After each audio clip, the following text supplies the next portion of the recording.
Hello and welcome to the WIHS Journal Public Affairs program. I'm Jerry Williams. New Britain, Connecticut, hardware city of the world.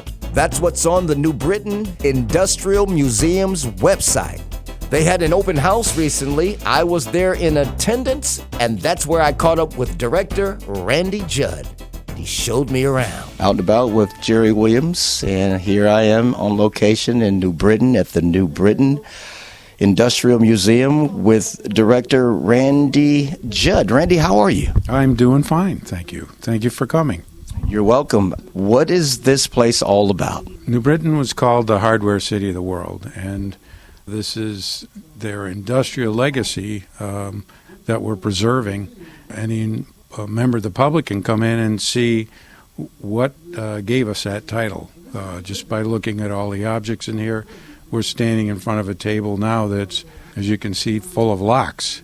Some of the first locks made on this continent, really, in the U.S., are displayed right there, as you're seeing on the left. They're called church locks or rim locks, and they were made around 1830s by a fellow North and Stanley. And you've probably heard the Stanley name, Stanley Works. Before they were the Stanley Works, they were here making things like that. Those locks look very primitive because they were. Our technology in the 1830s hadn't developed quite where if you went to Switzerland and had something made, Swiss locks and those things, their technology was way ahead of ours in 1830.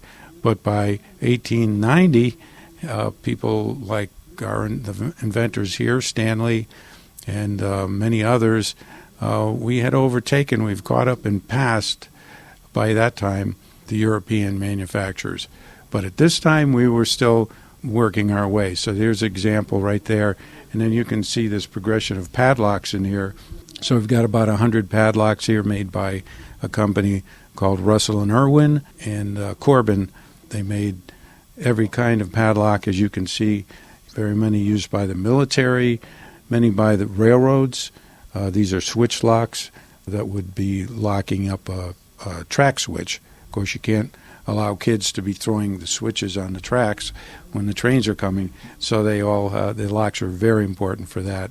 So this is just one example of very necessary things that were made here in New Britain. We are looking at various locks that are encased under glass. They all look very heavy-duty and heavy. Right.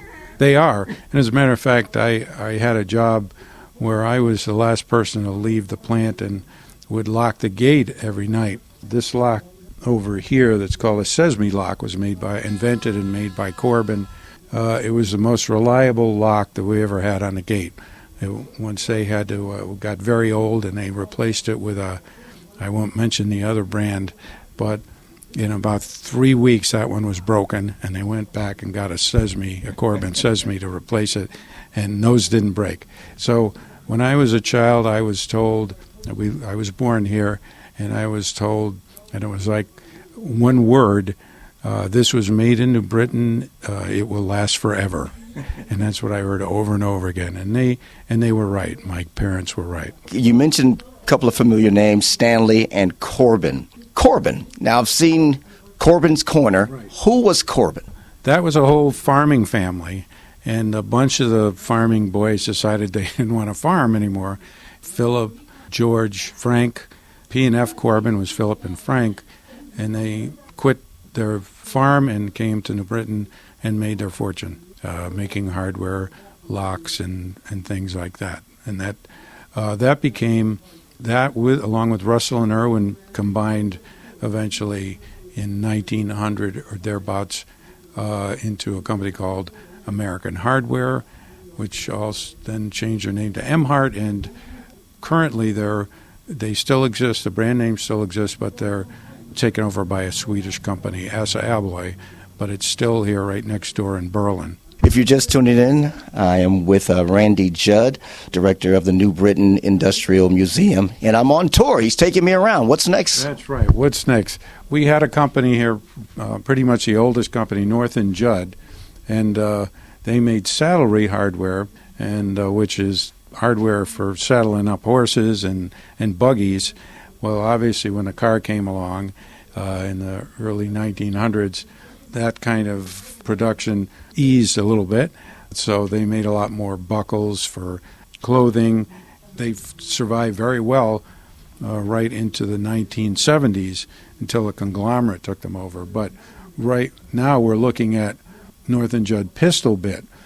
Now, a pistol bit, as you can see, it looks like a Colt pistol on the side of it, but that's just figural. The bit goes in the horse's mouth. This was patented by Buffalo Bill. He came to New Britain, to North and Judd, specifically to have this bit designed for his Wild West shows.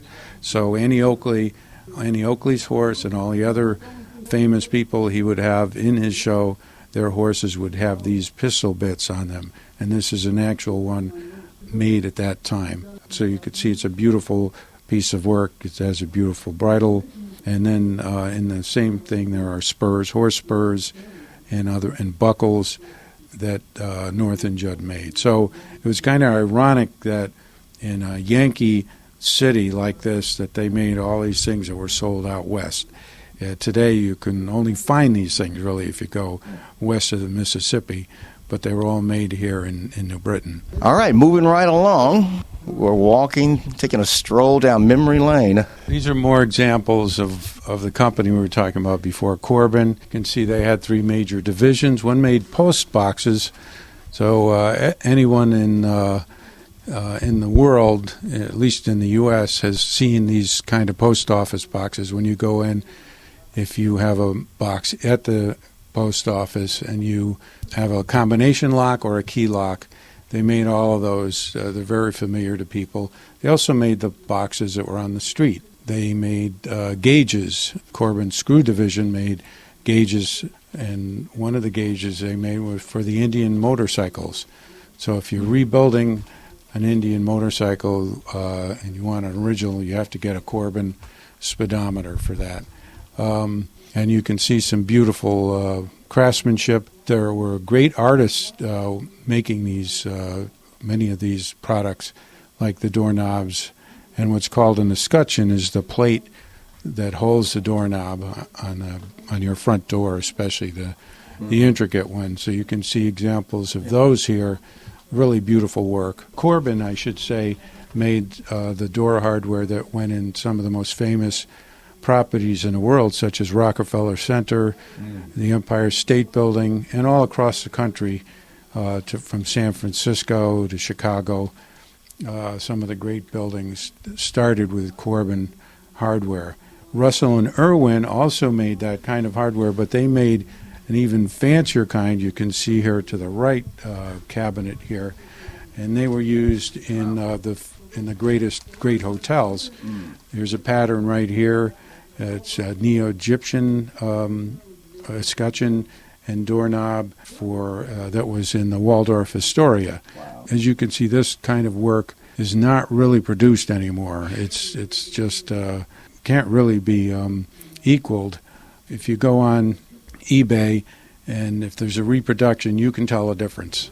Any layman can tell a difference, because the artistic work is unsurpassed that they could make here right in New Britain. And you just heard from Randy Judd, director of the New Britain Industrial Museum.